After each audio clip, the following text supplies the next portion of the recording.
tous. Alors, je voudrais d'abord vous dire le plaisir que j'ai à être ici. Ça va, le micro? Le plaisir que j'ai à être ici, c'est d'avoir un plaisir à chaque fois de revenir à la réunion et puis de travailler avec des gens que j'apprécie. Mais c'est aussi un plaisir parce que 2009 est une grande année maritime. Donc j'aurai l'occasion de développer un peu ça, mais sans plus attendre, je ne résiste pas à l'envie de vous lire l'éditorial d'un ouvrage qui vient de paraître et que j'ai commencé à lire dans l'avion, qui s'appelle « France sur mer, un empire oublié ». La France, première puissance mondiale en 2058. Provocation, utopie, assurément si l'on écoute ceux qui nous rebattent les oreilles avec le déclin de notre pays et l'essor prodigieux des économies émergentes du continent asiatique. Non, si on lit avec attention la démonstration des auteurs de France sur mer, un empire oublié, où la France ne se réduit pas à l'hexagone, s'étend sur 3 océans et 4 continents et dispose du deuxième domaine maritime mondial. Avec cet empire maritime et ses savoir-faire, notre pays a le potentiel pour répondre mieux que les autres, avec succès, aux 3 grands défis du siècle, la pénurie en eau potable, l'alimentation problématique des 9 milliards d'êtres humains et la question récurrente des ressources énergétiques. Ce livre révèle et démontre comment la maîtrise de l'exploitation raisonnée des océans constitue une formidable chance pour l'humanité et en même temps qu'un véritable projet pour la France, la métropole et l'outre-mer.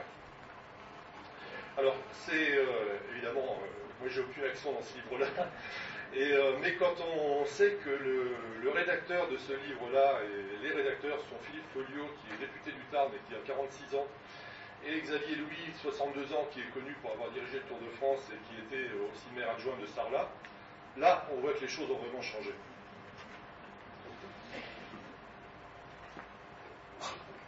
Alors, de quoi je vais essayer de vous parler? Alors, l'avenir de la planète bleue, c'était un peu grandiloquent comme titre. Je vais surtout vous parler du pôle mer Bretagne, de ce qu'on y fait et de ce qui pourrait intéresser la Réunion dans ce que nous y faisons. Donc, le contexte, rappeler ce que c'est l'économie maritime, les enjeux de notre feuille de route stratégique, ceux qui vous concernent, quelques exemples de projets labellisés, puisqu'on vit de projets, et les pôles de compétitivité, c'est d'abord des projets, et pas une organisation, ce sont des projets et des membres. Et puis, vous tenir au courant un peu de l'actualité, puisqu'elle est très, très fournie en matière maritime, et notamment des initiatives nationales et régionales en la matière. Et puis, nos coopérations. Et terminer pour une synthèse. C'est d'abord des enjeux planétaires, donc c'est pas à vous, réunionnais, que j'apprendrai que la mer recouvre la plus grande partie de la Terre, et quand on raisonne en volume, c'est encore plus vrai, que les échanges mondiaux sont quasiment en totalité faits par la mer, et la Réunion, c'est une problématique particulière à la Réunion, et puis que la population mondiale s'agglomère de plus en plus au niveau des côtes. C'est un réservoir de biodiversité, on estime environ un facteur 5 à 10 de la richesse de la biodiversité marine, mais on sait aussi que cette biodiversité est la plus mal connue, notamment quand on va au niveau des micro-organismes. C'est aussi un gigantesque réservoir d'énergie renouvelable, on aura l'occasion d'en reparler, même si ce n'est pas le thème principal de Canitropique. C'est l'énergie captée par les océans, c'est 10 fois la consommation énergétique mondiale, donc c'est sûr qu'on a de la marge sur le sujet. Et puis c'est un espace pauvreté stratégique, évidemment, sans parler de la piraterie, donc on voit quand même que le fait qu'on utilise ces ressources-là, il faut les protéger, les connaître, les défendre, et la position de la France sur ce sujet-là n'est pas mauvaise.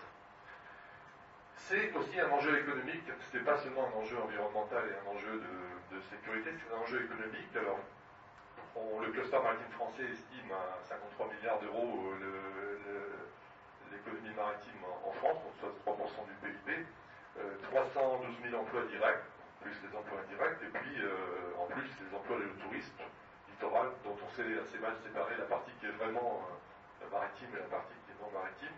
Et puis c'est évidemment donc cette magnifique zone d'exclusivité économique de 11 millions de km², donc la première étant celle des USA avec 12 millions de km², donc on n'est pas quand même très loin, donc qui est aujourd'hui relativement peu connue et exploitée. Et puis c'est une ambition maritime. L'ambition maritime, c'était le titre du rapport Poséidon auquel j'ai eu la chance de participer en 2005-2006, qui est resté lettre morte puisque c'est tombé à un moment où finalement la conscience maritime était faible et le Premier ministre a changé, donc c'est comme c'est lui qui avait passé la commande, le rapport est parti dans les tiroirs. Mais heureusement, donc, tous ces sujets-là ont été repris d'une façon, je dirais, encore plus en concertation et encore plus en profondeur dans le cadre du Grenelle de la mer, qui a débouché sur ce dont je vous parlerai tout à l'heure, qui est le Grenelle de la mer et le livre bleu qui vient de sortir. Alors, le Grenelle de la mer, c'est un long processus de concertation dans lequel j'ai eu aussi à rencontrer des acteurs réunionnais qui participaient à ces vastes débats, qui s'est terminé, donc après les 4 groupes de travail qui étaient pléthoriques, et 800 ou plus de 1000 propositions, on a convergé donc en juillet à 138 engagements dans les tables rondes finales, qui ont été repris pour la plupart par le discours du président Sarkozy en juillet au Havre, qui est un discours qui fera quand même date sur la politique maritime, et qui se traduisent aujourd'hui par le livre bleu. Donc le livre bleu est vraiment un livre de stratégie maritime, de politique maritime intégrée, donc réunissant l'ensemble des acteurs et des domaines concernés par la mer.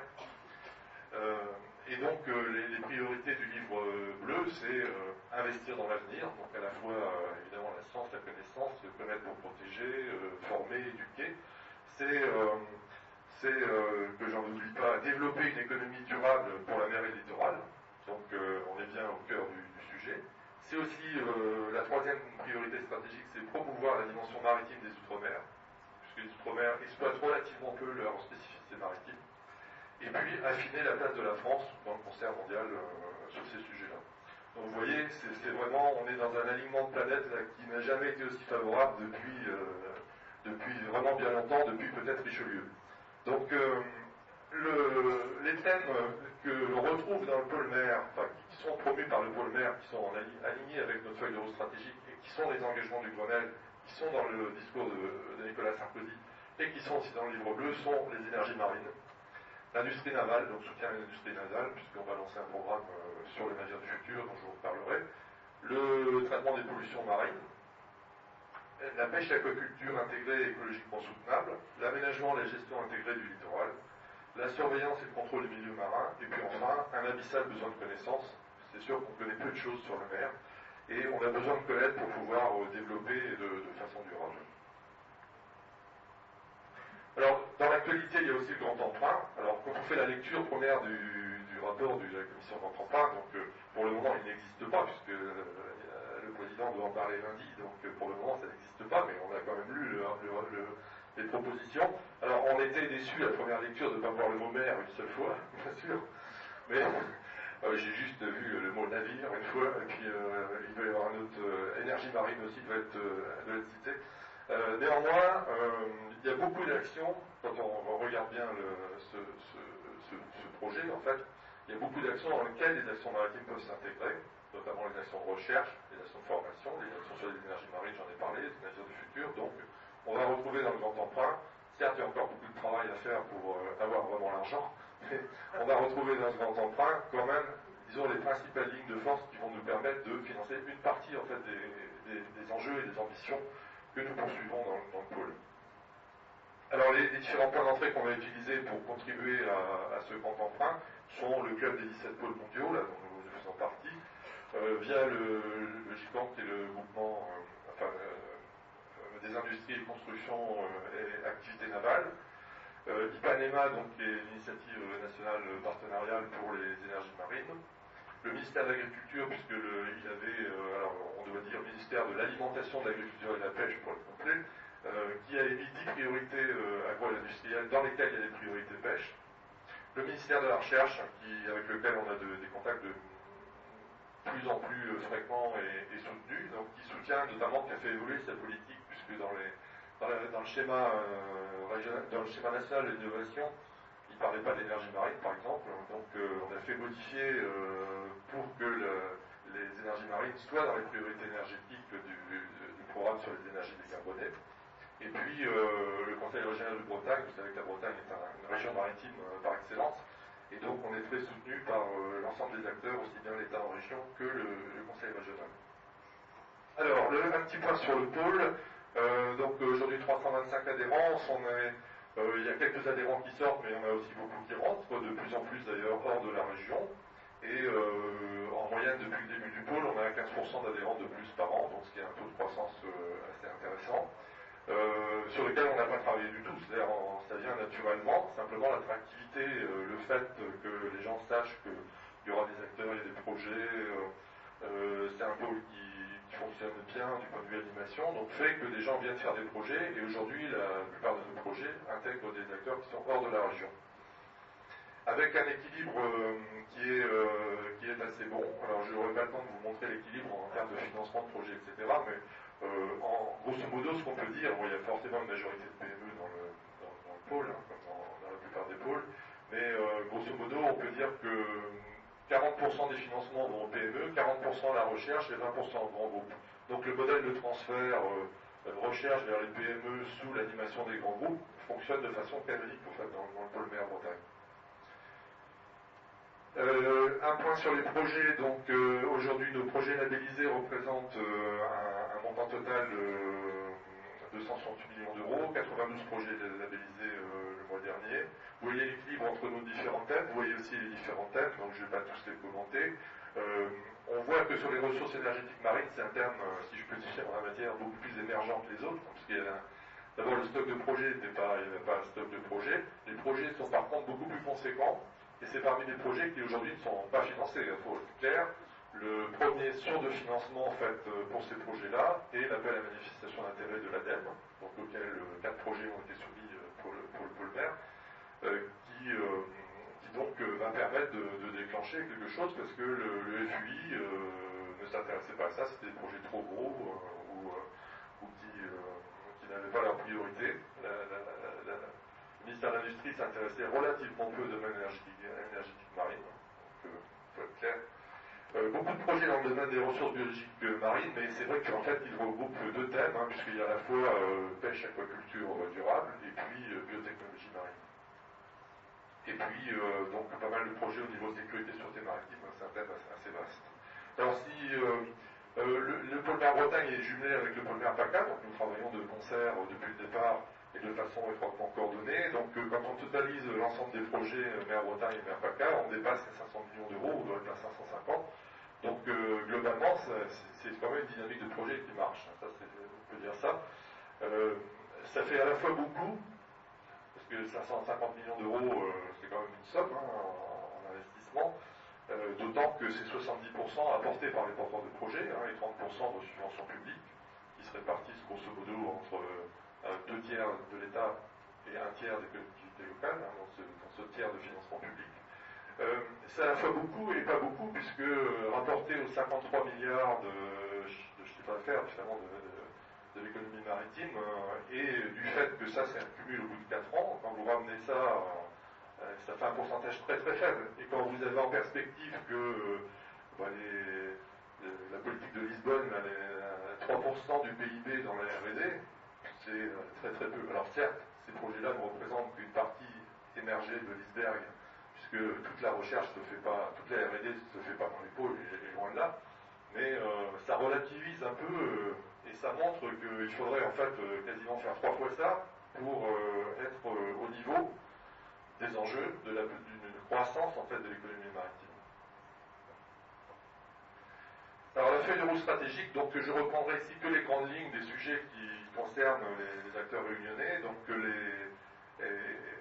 et j'irai très vite sur les grandes lignes. Donc on est resté sur finalement les 2 pôles mer coordonnés. Je ne dis pas que c'est facile tous les jours, mais c'est essentiel pour porter le même message et puis pour ne pas se marcher sur les pieds. Et donc la confirmation des axes. Si on m'avait dit il y a 4 ans qu'on en serait au point où nous en sommes aujourd'hui, je n'aurais pas cru en fait. Je pense que ce qu'on avait mis dans notre feuille de route stratégique, c'est vraiment il y a 4 ans. Donc quand on avait fait les projets de pôle, c'est exactement ce qu'on trouve dans le livre bleu. Donc chose près, puisque on ne s'occupait pas des garde-côtes, d'un certain nombre de considérations administratives sur les drames ou l'organisation d'État, mais en termes de thématiques de développement, c'était les mêmes. Alors on a 15 actions thématiques, donc c'est relativement peu par rapport au champ thématique, c'est-à-dire qu'on a essayé de focaliser sur 1, 2 ou 3 sujets par thème, chez nous, pour les actions stratégiques d'animation. Après on a beaucoup d'actions qui sont des actions sur l'écosystème du pôle, mais qui sont en général beaucoup plus petites et moins essentielle quand même au succès du pôle. On a effectivement dans notre feuille de route stratégique aussi des objectifs d'amélioration sur encore améliorer le couplage et l'organisation collaborative de l'innovation. Il y a encore beaucoup à faire, même si ça marche pas mal. L'ancrage territorial, c'est de faire en sorte qu'on ait dans toute cette dynamique de projet qu'il reste quelque chose pour les collectivités locales. C'est essentiel si on veut continuer à soutenir. Donc d'où ce travail sur les plateformes. Bon, vous avez, ceux qui s'intéressent à ça ont dû voir qu'il avait été décidé de faire une plateforme technologique pour les énergies de la mer à Brest. Donc quand on peut ancrer sur le territoire des dispositifs nationaux qui permettent de capitaliser et de faire venir d'autres projets, de faire venir d'autres acteurs, c'est essentiel pour le développement économique. On a des nouvelles cibles, donc c'est des cibles en tout bien tout honneur, bien sûr, c'est donc faire venir des acteurs, notamment autour des énergies marines, mais pas seulement, donc pour venir finalement investir en Bretagne, ou s'implanter pour faire des projets. Et puis, nouvelle source de financement, bon, je vous ai dit tout à l'heure que 550 millions d'euros, c'est à la fois beaucoup et pas beaucoup, mais on sait très bien qu'on n'aura pas plus côté de l'État, enfin des dispositifs de financement de la R&D, donc il faut aller chercher ailleurs. Alors ailleurs, c'est l'Europe, c'est le financement des fonds propres des PME pour qu'ils aient la capacité d'investir, c'est donc tout un réseau de financeurs, c'est des nouvelles modes, des nouveaux types de financement aussi, donc on travaille sur ces sujets-là. Alors, des objectifs stratégiques, j'ai choisi en fait 3 domaines qui peuvent vous intéresser. Donc, il y a les biotechnologies marines, donc ça, c'est le constat que l'on avait fait. Puis, les axes qu'on développe et qui sont complètement en ligne avec, je peux vous passer Carlos, il est dehors. Donc, ça m'a fait beaucoup plaisir de l'entendre parce que c'est exactement le raisonnement que l'on a fait. Donc, nous, on s'est dit, c'est une réflexion collective, moi j'en suis pas porteur, je ne suis pas du tout un spécialiste, encore moins que Carlos de ces sujets-là, mais qu'il fallait développer des productions de molécules marines à haute valeur ajoutée. Donc valoriser l'ensemble, alors haute valeur ajoutée c'est plutôt pour la cosmétique ou la santé ou la nutrition, et puis c'est le modèle des algocarburants est particulièrement intéressant, parce qu'on a un projet qui s'appelle Safe Oil, donc un projet d'algues cultivées dans des carrières de kaolin. Donc c'est des algues d'eau salée, on a le droit de s'intéresser à l'eau salée, nous. Donc, et puis elles sont en bord de mer, donc c'est de l'eau qui vient filtrer, et le kaolin fournit une partie des intrants, moi j'y comprends rien, mais c'est une partie de ce qu'il faut pour que les algues se développent bien, et ce sont des algues endémiques, donc qui n'ont pas de problème de compétition d'espèces avec d'autres. Et dans l'équilibre du projet, la partie algo-carburant ne représente que un tiers à 40% en fait, de l'équilibre du projet. C'est-à-dire que le reste de l'équilibre du projet se fait par la valorisation, donc l'algo-raffinerie, de tout le reste des produits qu'on peut tirer de ces algues. Donc tous les modèles de développement d'algo-carburant doivent être basés sur le raffinage complet en fait, du produit. Et puis c'est passé aussi à une logique de service, puisque les Bretons ont bien communiqué sur le fait qu'ils sont les plus forts, ceci, cela, enfin comme toutes les régions, mais on dit, nous on a la ressource, parce qu'on a des algues, on a un grand champ d'algues, alors Laurence me faisait remarquer que le plus grand champ d'algues d'Europe, c'est Kerguelen, c'était pas en Bretagne, mais ce qui est complètement vrai.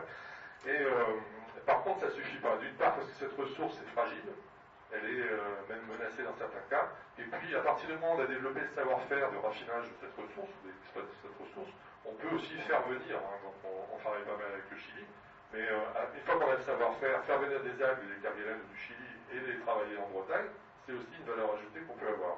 Il ne faut pas s'intéresser qu'à la partie ressources, parce que le jour où la ressource n'est plus là,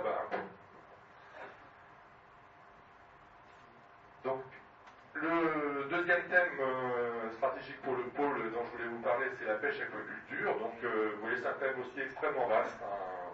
On parle souvent de la pêche à cause de ses problèmes, mais c'est aussi un domaine extrêmement prometteur en fait quand on y regarde bien, à la fois pour les problèmes d'alimentation et puis pour les problèmes un peu les gardiens de la ressource, c'est aussi les pêcheurs. Et puis aussi le développement de l'aquaculture. Aujourd'hui, la pêche dans le monde, c'est 100 milliards de tonnes, 100 millions de tonnes. En fait, 40% de cette pêche est minotière, c'est-à-dire sert à faire de la farine pour nourrir les poissons d'aquaculture. Il y a 60 millions de poissons d'aquaculture produits dans le monde, dont plus de la moitié, crois que c'est 40 millions, sont produites par des carpes en Chine. Donc ils mangent de l'herbe. Donc on pêche 40% de pêche minotière pour 40 millions de pêche minotière pour des farines ou des huiles ou des choses comme ça qui vont faire des granulés pour nourrir 20 millions de tonnes de poissons. Donc cherchez l'erreur. Donc c'est sûr qu'il y a du travail. Alors nous on travaille beaucoup sur la pêche durable, sur les navires du futur. Un des programmes du pôle qui va être repris dans le Grenelle et dans le Grand Emprunt, c'est les navires du futur. Les navires du futur intéressent toutes les pêches. Pas que la pêche, les navires du futur intéressent toutes les marines, pardon. Pas que les grands paquebots, pas que les navires de guerre, pas que les transports, mais aussi les navires de pêche. Et il y a un enjeu extrêmement important. Aujourd'hui, les navires de pêche sont contraints par une jauge, par des réglementations européennes, etc., pour limiter l'effort de pêche. Mais en fait, c'était une véritable hérésie, puisque ça nous a conduit à faire des navires carrés, donc des boîtes à savon, qui ne sont pas sûrs du tout, qui ne sont pas économes, efficients au niveau énergétique, qui ne sont pas pratiques pour travailler. Donc ce qu'on promeut dans le navire du futur, c'est de faire un démonstrateur de navire de pêche, qui soit hors contrainte, hors jauge, qui soit fait pour les professionnels, qui puisse pratiquer plusieurs types de pêche suivant l'année, suivant la période de l'année, qui puisse embarquer des scientifiques ou du pescatourisme, qui puisse ramasser des macro-déchets, qui puisse finalement avoir plusieurs usages, qui ait une motorisation économe, qui ne rejette pas de soufre ou d'oxyde d'azote dans l'atmosphère, qui récupère l'énergie pour faire du froid, on a un démonstrateur de toutes ces technologies-là qu'on a finalement, qui sont issues de projets qu'on a fait dans le pôle mer, et qu'on veut mettre dans un navire de pêche innovant. Et puis donc pour les filières aquacoles, l'enjeu c'est d'arriver à varier la nourriture des poissons et puis faire un peu moins de pêche minotière. Alors c'est pas les Français font pas de pêche minotière, hein, les grands spécialistes, les Norvégiens et puis les Chinois. Et le troisième point dont je voulais vous parler, ce sont les énergies marines renouvelables. Donc là, on est d'abord cadré par le problème énergétique en soi, puisque dans le bouquet énergétique vers lequel on s'est engagé, il y a 23% d'énergie renouvelable, dont 6000 MW pour la France, pour les énergies marines. Évidemment, on a un retard par rapport à les pays du nord de l'Europe ou le Canada ou les États-Unis où ça a démarré avant nous. Ce retard-là, compte tenu de la complexité réglementaire de l'installation des implantations en mer, et puis des effets de la crise aussi qui ont ralenti les investissements dans les îles britanniques, le retard n'est pas si grand que ça. Par contre, il ne faut pas perdre de temps quand même, hein, puisque pour être prêt en 2020, quand vous faites le planning à rebours de ce qu'il faut faire, il y a du boulot, hein, il y a vraiment du boulot.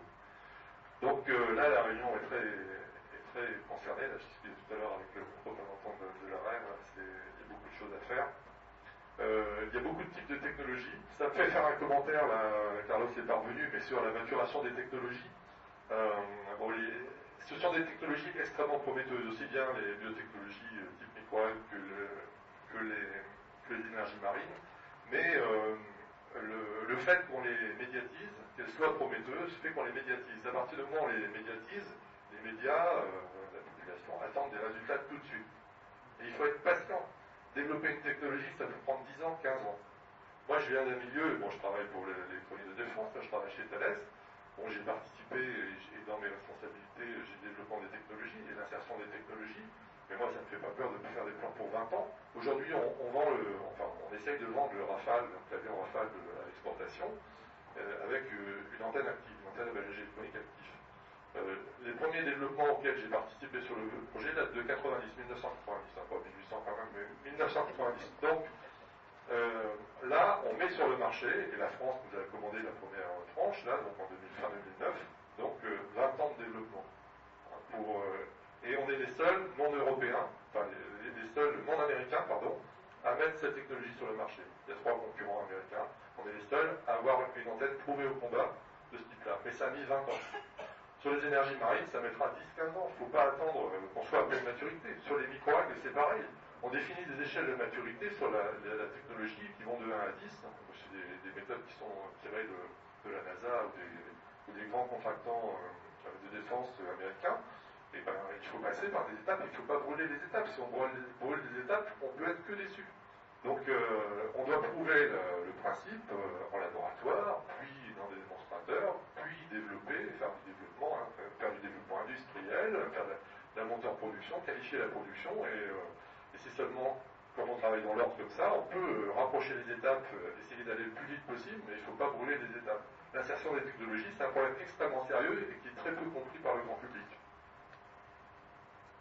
Donc là, nos objectifs, c'était de développer au moins 2 solutions majeures. On a beaucoup plus de projets que ça, mais on s'était dit, si on arrive à faire financer au moins 2 solutions, alors la Bretagne est très concernée par l'hydrolien et puis l'éolien flottant, donc on était plutôt là-dessus, mais c'est vrai que ce n'est pas les 2 seules technologies possibles. Donc ça, c'est dans les mains de l'ADEME, donc j'espère bien y arriver. Offrir aux acteurs de la filière navale des opportunités de diversification industrielle dans les énergies marines, là c'est clair que quand vous voyez des CNS sur des projets, notamment à La Réunion, c'est une potentialité, puisque pour faire des énergies marines, il faut des gens qui viennent du naval, des gens qui viennent de l'offshore, des gens qui viennent du monde énergétique, mais il faut réunir tous ces gens-là pour faire des bons projets. Et puis, inciter les adhérents à travailler sur les concepts de stockage de l'énergie produite en mer. Bon, comme on disait tout à l'heure sur les microalgues, il faut valoriser l'ensemble du produit. Là, le problème qu'on a sur les énergies marines, c'est il faut en faire une énergie qui soit compatible des besoins énergétiques et donc pouvoir d'abord utiliser l'ensemble du service, réfléchir plus large que simplement la production d'énergie, voir quelles autres applications on peut développer autour de ces systèmes-là. Juste un exemple comme ça, mais il n'est pas complètement fumeux parce qu'il y a des projets dans le domaine. On dit, bon, l'éolien, c'est une production intermittente. Quand il fait chaud, quand il fait froid, il n'y a pas de vent, donc il n'y a pas de... Bon, les détracteurs des éoliennes, vous trouverez des détracteurs de toutes les énergies nouvelles, forcément. Donc c'est vrai pour l'hydrolien, c'est vrai pour l'éolien, c'est vrai pour l'ETM. Mais si, puisqu'on est obligé de les installer loin du rivage pour des problèmes de conflit d'usage, si vous mettez ces éoliennes-là à proximité d'un FPSO, enfin d'un système comme on fait en hydrocarbures, donc un navire collecteur, stockeur, vers lequel les tankers viennent s'approvisionner, et que vous produisez de l'hydrogène à bord, à ce moment-là, vous avez résolu le problème du stockage, et puis vous produisez quand il y a du vent, vous stockez sur un FPSO, et puis les méthaniers viennent chercher l'hydrogène. Bon, l'hydrogène est quand même une des sources de propulsion les plus décarbonés qui soient. Donc, les moteurs, enfin les propulsions à hydrogène, ça existe. Les bus de la ville de Hambourg, bon, la ville de Hambourg, c'est pas une petite ville, les bus de la ville de Hambourg roulent à l'hydrogène. Donc, c'est pas si loin que ça. Alors, des exemples de projets, j'espère que moi je suis en train de vous faire content complètement. Donc, je ne vais pas tous les détailler. Il y en a que j'aime bien, donc là-dedans, il reste que 5 minutes, c'est pas possible. Donc, vous voyez des projets, le dernier par exemple, donc projet très intéressant qu'on a déposé au dernier FUI, donc c'est la lutte contre la maladie d'Alzheimer. Donc, les applications santé des algues ou des organismes marins sont très intéressantes. Ce projet-là ici, qui était un des premiers projets qu'on a labellisé, il arrive en phase de commercialisation, c'est-à-dire on a déjà prouvé qu'en fait, avec cette hémoglobine issue d'un ver marin, on arrivait à faire une substance qui permettait de conserver les organes. Donc pour le moment, on n'est pas encore en train de faire de la transfusion, peut-être un jour, mais disons que ça a déjà progressé, on a déjà les principes validés. J'ai dû en détailler un que j'aime bien aussi, et qui peut vous intéresser, c'est le groupe Roulier, donc un grand groupe qui est naval, agroalimentaire, etc. Donc là, c'est des fertilisants à base d'azote. Donc tous ces produits-là qui sont des biostimulants pour les plantes, là, évitent justement de s'embarquer dans des voies un peu trop compliquées d'OGM. Et donc avoir des apports pour l'apport des algues pour la culture, c'est bien connu, mais ici, c'est vraiment un sujet extrêmement précis donc pour stimuler les algues. Voilà le projet pharmacie dont je voulais vous parler. Donc, ça, c'est une jeune start-up qui est issue de la station biologique de Roscoff. Manros, ça veut dire Manhattan Roscoff, puisque puisqu'en fait, ils sont co-implantés à Manhattan et à Roswell. Alors, en pêche aquaculture durable, donc vous voyez les différents types de projets, je ne vais pas les commenter parce que j'ai plus le temps, là, mais donc, assez variables, qui traitent aussi bien de la ressource, projet des techniques de pêche, que par exemple Internet pêche bas coût. Il s'agissait de pouvoir relier les armements avec leurs criers. Comme on est dans des zones de communication où les petits bateaux de pêche n'ont pas les moyens de se payer une liaison satellite, donc par des liaisons HF en fait sur des fréquences qui avaient été abandonnées par l'État, donc pouvoir avoir de la liaison bas débit et très peu cher. Donc ça c'est un projet qui a bien évolué, et on arrive à une normalisation européenne, et la fréquence a été normalisée, la fréquence et la technique, et donc il s'appelle maintenant Internet Protocol for Broad Communication, avec le même sigle. Donc des sujets qui peuvent vous intéresser aussi, EcoKelp, donc au Kerguelen, Risco, donc on a des problèmes sur la mortalité des huîtres. Alors un sujet qui montre que la science avance aussi et qu'on passe à l'application, là donc on a labellisé il n'y a pas très longtemps un projet donc, qui est porté par une petite société qui s'appelle Aléor et qui vise à développer la culture de l'algue rouge. Donc on pense maintenant algoculture et algoculture en pleine mer. VG Aqua, donc c'est le projet dont je parlais tout à l'heure à demi-mot, donc c'est un projet collabellisé avec le pôle Merpaca et Aquimer, donc à Boulogne, donc qui vise à tester donc, sur un certain nombre de poissons différentes protéines pour les substituts à la pêche minotière. Agrogasoil, donc c'est un sujet aussi très intéressant. Donc là il s'agit de valoriser donc, les déchets de poissons.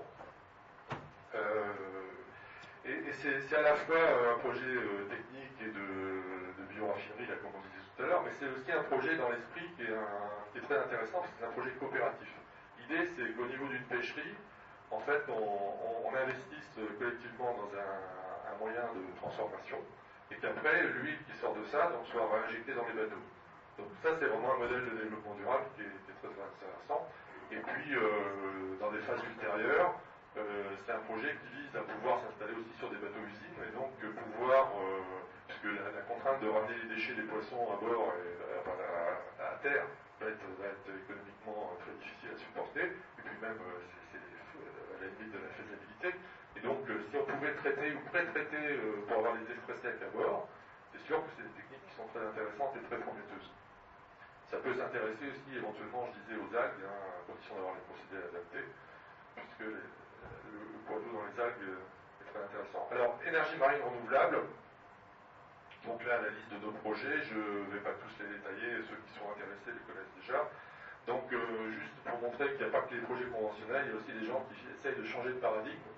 Là, vous voyez, le projet est porté par Guinard Énergie, c'est les pompes Guinard qui sont connues dans le monde entier, et le papy Guinard, qui a plus de 80 ans, donc, est venu d'abord s'implanter en Bretagne. Il a donc créé une filiale à Brest. Il est à la retraite depuis longtemps, mais il a investi son argent de poche dans la création de cette filiale-là. Et il a développé donc avec le BFL à Lausanne, et puis un certain nombre d'autres partenaires. Donc, alors je l'ai dit, un grand groupe qui est rentré dans le consortium, là j'ai pas le droit de dire qui aujourd'hui, mais donc il a développé un concept qui consiste à ramener en fait l'eau sous pression qui est turbinée par le courant marin à terre par une conduite forcée. Lui c'est un champion de la conduite forcée puisqu'il faisait ça dans les Alpes, et donc pouvoir turbiner à terre, en fait faire de l'énergie à terre. Donc ce qui évite de mettre de l'électricité, de l'hydraulique et de l'énergie au fond, quoi. Bon, c'est risqué, hein, c'est sûr, un projet comme ça, mais bon, il a bien refait les calculs dans tous les sens. Donc c'est un projet original. Alors les initiatives très rapidement, donc, et pour conclure, donc, beaucoup d'initiatives en fait autour de nos thématiques en pêche, aquaculture et biotechnologie. Donc dans le cadre de Livre Vert, on a le discours du ministre à Brest aux Assises a été quand même assez encourageant. Les professionnels avaient l'air contents, donc quand on voit les professionnels de la pêche contents, bon, c'est déjà un succès. Donc non, mais sur le fait que la France, je pense, sans rentrer dans les détails techniques, le fait que la France dise qu'elle veut prendre la tête d'une réforme de la politique commune des pêches est quand même quelque chose d'encourageant, puisque on était plutôt en mode défensif jusqu'ici. Je vais passer sur le reste parce que j'ai plus le temps. Sur les énergies marines renouvelables, donc Ipanema, dont j'ai déjà un petit peu évoqué mais que je pourrais développer. Ancre, donc qui est le volet recherche en fait, dans lequel il y a un groupe de travail énergie marine donc, qui a été constitué. Et puis donc cette fameuse plateforme technologique EMR là, qui est annoncée à Brest et confirmée dans le CIMER, donc qui a eu lieu cette semaine. Mardi, il y a eu lieu un CIMER qui a entériné le livre bleu et qui a pris un certain nombre de dispositions, même une dizaine, dont cette plateforme énergie marine et dont aussi le comité de pilotage de la recherche en matière de naval. Donc les choses avancent bien de ce côté-là. Alors au niveau coopération, donc le pôle mer, alors peut-être pas autant que Calitropique, puisque Calitropique a beaucoup de coopération avec beaucoup de pôles, donc on a des coopérations avec d'autres pôles, celle qui est consubstantielle avec PACA, on a une collaboration avec Aquimer, avec Valérial, Industrie Agro-Ressources, Climatech, dans le cadre des algues, des microalgues, coopération bien sûr avec Calitropique, et puis à l'international, on ne peut pas tout faire parce que c'est trop grand et on n'est pas assez nombreux. Donc on s'est concentré sur le Québec, donc le créneau marin avec lequel on travaille sur la pêche, avec la Norvège. La Norvège est un petit pays, mais c'est un pays vraiment maritime, même s'il n'est pas complètement européen au sens de l'Union européenne. Et puis avec l'Angleterre, donc avec le sud-est de l'Angleterre, oui, on a avec Marine Southeast, donc on a une très bonne collaboration. On a aussi avec l'Allemagne un cluster de Kiel, et puis un petit peu avec les Pays-Bas. Les autres coopérations sont vraiment d'opportunités. Celles-là, on les travaille, c'est-à-dire on essaye de les structurer et d'avoir vraiment de l'émergence de projets en commun. Bon, les salons, je passe. Les projets européens, donc on s'attaque aussi à la problématique des projets européens. À la fois les projets interreg qui nous permettent d'avoir de l'argent pour animer des actions qui permettent de déboucher sur des projets, donc ça c'est intéressant. Et puis on commence à avoir quelques vrais projets européens donc de développement conjoint. Alors sur les énergies marines, il y aura aussi pas mal d'actualités. Donc on a un séminaire en Norvège à Oslo. Donc les Norvégiens sont ils réinvestissent l'argent de leur pétrole dans les énergies marines et donc c'est très intéressant de travailler avec eux.